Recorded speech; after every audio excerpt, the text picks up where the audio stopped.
Thank you. Thank you. Will you help me for a moment? I just want to say I was in complete shock.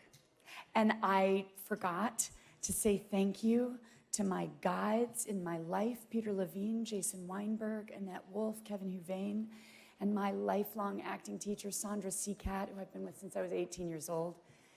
And now I can have a great night. Because it's a little bit of heartbreak when you haven't thanked all the people who bring you here, you know? So thank you.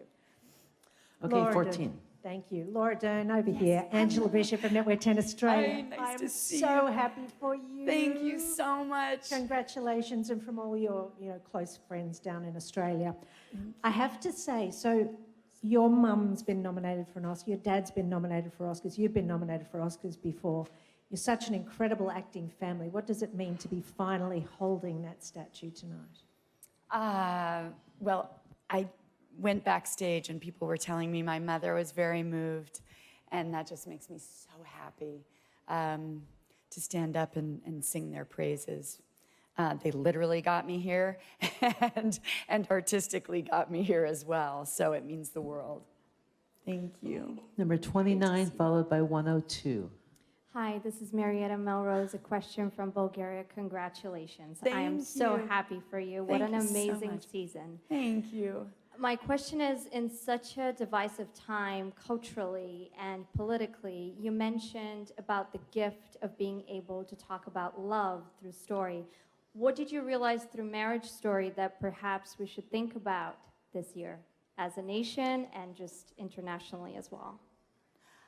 I think if a couple, through heartbreak and divisiveness, can come together to raise a child, then this country better get our act together.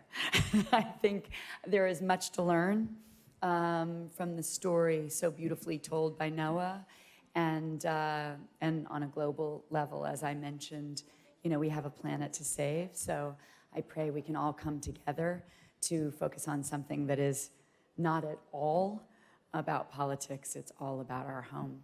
Thank you. 102, followed by 43. Hi, over here. Hello. Hi, my name is Paige, and I'm from UCLA's Daily Bruin. And I was wondering what advice you have for women who are looking to break into the film industry. Said so beautifully by the filmmakers of How to Skateboard. You have to use your voice in this life. You have to stay true to yourself, whoever you are. As my 4th grade teacher advised me, the best advice I got, keep your eyes on your own paper. And in a social media heyday, to stay true to your own inner voice and not be too focused on the noise, and to feel blessed when we get to do what we love in this life. Thank you. 43, followed by 78. Hi, Laura. Over here. Where are you? On your right. Left, left, left. Left, left, left. Here. Hi. Congratulations. Thank you. Addressing the elephant in the room. If you had a chance to nominate any female directors, who would you nominate? If I could give this Oscar to Greta Gerwig, I would do it right now.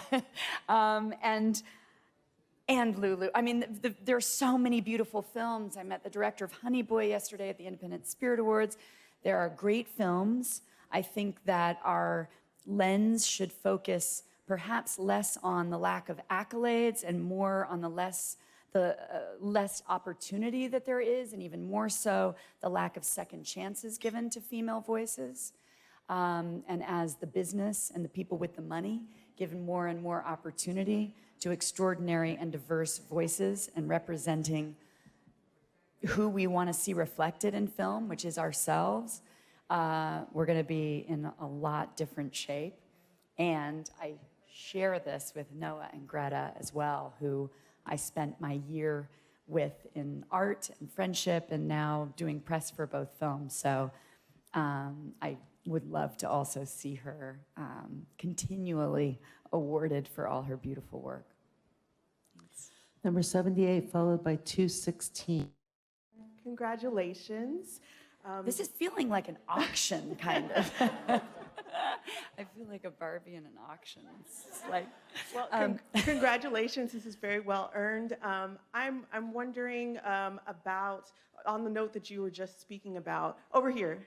I don't know where you Yes, are. right here. It's so, oh, great. Perfect. It's hard with the lights. No, Thank that's you. fine. I'm wondering, on the note that you were just speaking about, and considering Joaquin Phoenix's speech that he just gave at the BAFTAs, encouraging everyone who actually look at what's happening systemically at these award shows and in Hollywood in general. I'm wondering if you have any further thoughts about how the Oscars, how Hollywood as a whole can be more intentionally inclusive when it comes to bringing about not just women, but people of color as well.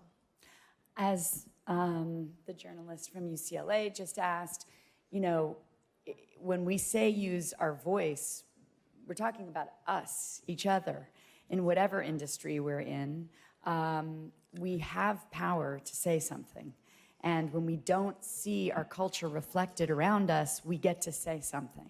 And I think that's the biggest shift we've seen in the last couple of years is voices matter, and a community of voices rallying around the truth really matter in journalism, in this industry, and in many others. So make sure that your crew and the storytelling reflects our global community.